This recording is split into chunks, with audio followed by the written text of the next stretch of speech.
So I want to share some things with you that not even my friends and family know about. Now, it's nothing that's sort of a dirty and dark secret or anything like that. And the other thing I want to let you know is that I am not a passport bro. So, what I want to share is my reason for leaving the US. Now, my name is Mark, and I live in Osaka, Japan, and I've been here for the past 5.5 years. But I never got into why I left the US, and I think this is a good time now to tell that story. There are lots of stories of people who have left the US. It seems to be a recent trend, or just talking about expat life, but I've never talked about my own reasoning. And of course, even though this is a recent trend, there are many people who have left to live in other parts of the world long before I did. But I thought it was a good time to share that story. So, really, the basis for it was when I traveled the world for a period of 2 years, about 10 years ago. That was between 2014 and 2015. And I visited countless countries and many more experiences. And then at the end of that sort of adventure, I came back to the US at the end of 2015. And that was an adjustment period for me, obviously, adapting to life back in the US and no longer living the nomad life. But it was a fantastic experience. And the reason I did it was a childhood dream of mine to travel the world. And I was fortunate enough to be able to do that. And I'll share different things about that experience in future videos if you're interested.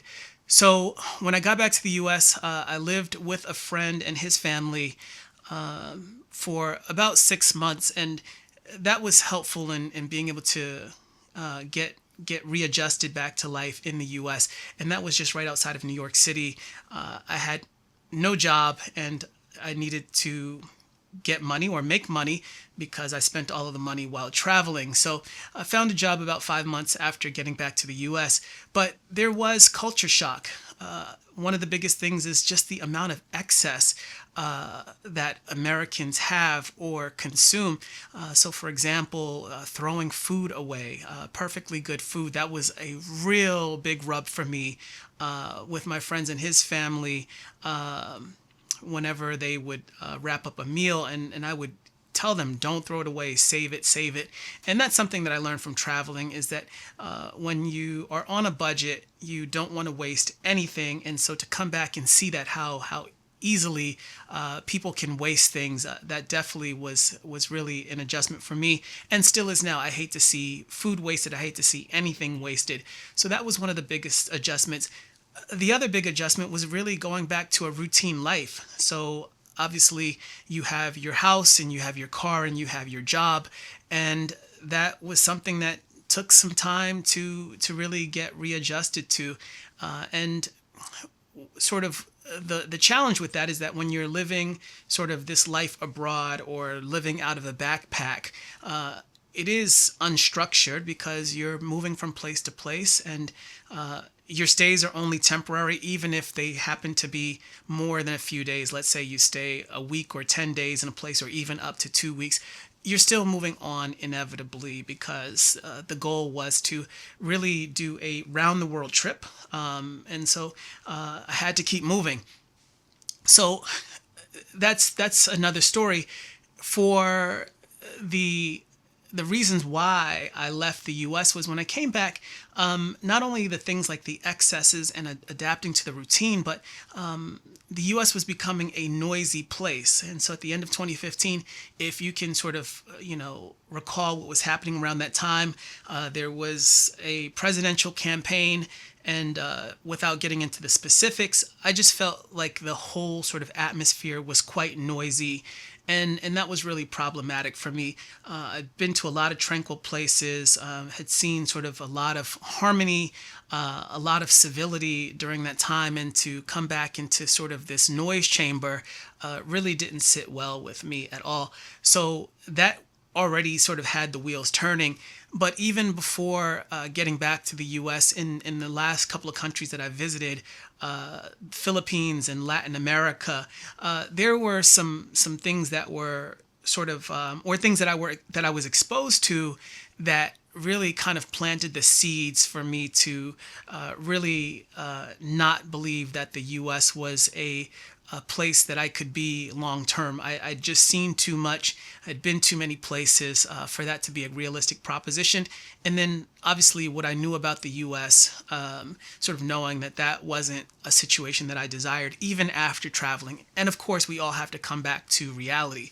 So the point is was those things were already out there, and then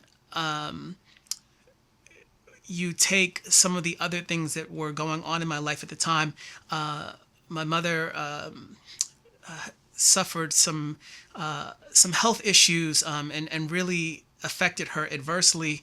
And that time was still a blessing for me, even though obviously I don't have my mother now. It was really sort of a meaningful and powerful time for me. I got to spend the bulk of her remaining months before she passed away really dedicated to her. And I learned a lot from her during that time. So the takeaway was, one, she's a human being. Sort of never being able to sort of see our parents as humans who have their flaws and in many ways are just trying to do their best. But the other thing was that she wasn't done raising me. And regardless of what you believe in, I do believe that that time with my mother was meant to be, because that was her opportunity to complete her work as a mother. And that was my last opportunity to really see the best of my mother during that time, and learn those really sort of core things about her that I never got a chance, or never really paid attention to during my upbringing, and even into the part of my adulthood prior to traveling the world. Now, don't get me wrong, there were challenges in the relationship with my mom. So that's what made sort of that time even more sweet and more special with her, was to overcome those things and really get to know my mother at her core. So when she passed away, I really was in a tailspin at that point. I really had no direction. I didn't know what I wanted to do professionally, or even from a life perspective. What was I going to do? There is no place really to return home, per se, without my mother around anymore. So I was looking for direction. So I got the big idea to move from New York to Portland, Oregon. And I forced that situation because I was working for a company in New York, and told them that I was making the move, and I would be working remotely, even though that wasn't what the job responsibility or sort of what the job allowed for. So I moved out Portland, Oregon, and that turned into a disaster too. The Pacific Northwest is beautiful, but it just wasn't for me. The primary reason was it was, really rainy. Like, I think for nearly 45 days straight while I was out there, something like that. It rained the entire time, and it was really depressing. So that turned out to be a very foolish move. And I even moved all my things out west. So just the time and energy and investment involved in getting my things out there to the west really proved to be just totally foolish. So being that I was out there, I had always wanted to live in California. So I thought, hey, I'd try California. That looked like a good place, and given my background in digital marketing and tech, I felt that it would be easy for me to find work out there. And so I moved to the San Francisco Bay Area, really to the heart of Silicon Valley, actually. And within a couple of months, actually maybe not even months, maybe like about a month, I found a job with Apple as a project manager. Now that was huge, because it was a dream of mine to work for Apple. My dream was to walk across the stage one day and give one of the keynote addresses. And so even though it was a contract role, I felt like it was a foot in the door, and that I would be able to work my way in and then work my way up to ultimately realize my dream. But 5 months into it, I got fired from Apple. The reason being is a project failed, and even though I wasn't directly in control of the resources who were responsible for delivering the product, ultimately it fell on me, and that was devastating. Admittedly, I felt like my dream was broken, and that there really was no other path to travel. That was hugely devastating. And I tried to get back into another job within a short period of time, but it just wasn't working out. I wasn't getting the calls, or it felt like I was marked after the Apple situation, where if you couldn't succeed at Apple, why would anyone else take a chance on you?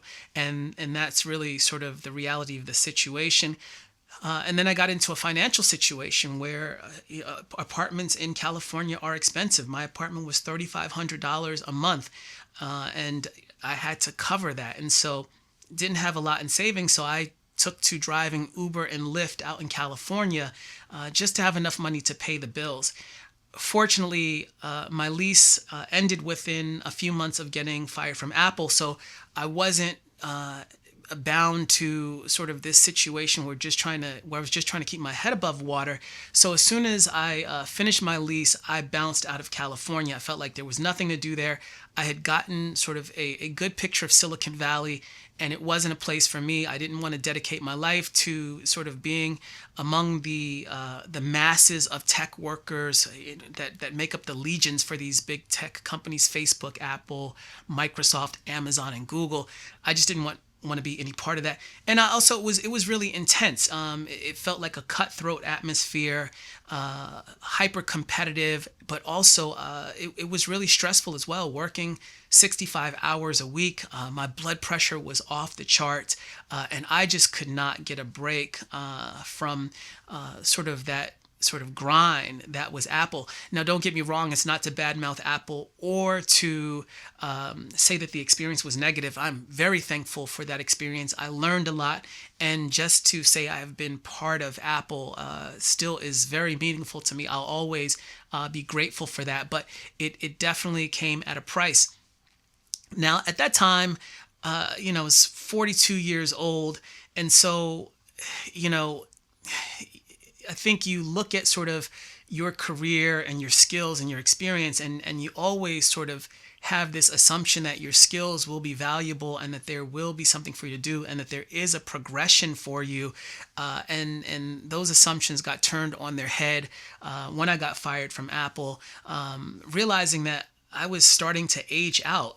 There are people who have far deeper tech skills, who are much younger, and could do really all the same things that I could. And so what is the sort of probability that I would get a new opportunity under or facing all of these different variables? And I really just didn't feel sort of the motivation to go back into the corporate world. I felt like if Apple didn't work out, or since Apple didn't work out, what would be left for me to do? What company would be appealing? What type of job would be appealing? So I had this kind of mindset that if it's not, a company like Porsche, for example, one of my favorite car brands, then what's the point? So I left Silicon Valley and I went I went to San Diego. And the reason I went to San Diego was really to, bide some time before I could go back outside the US. Now, the thing that I had in my mind was I was going to become an English teacher, because that was my fast track out of the US, is to get my English certification. I could teach in Latin America. I could teach in Asia. There are huge opportunities in countries like Colombia, South Korea, Japan, China, Taiwan. So that's what I had my eye on. So San Diego was just sort of a stopping point until I could get my certification and then move on. But the certification actually was going to take place, or the program to get the certification was going to take place in Texas. So I was just in San Diego for a few days, and a friend of mine was like, why are you wasting any time in San Diego when ultimately you need to be in Texas anyway, so that you can do the program, get your certification, and move on?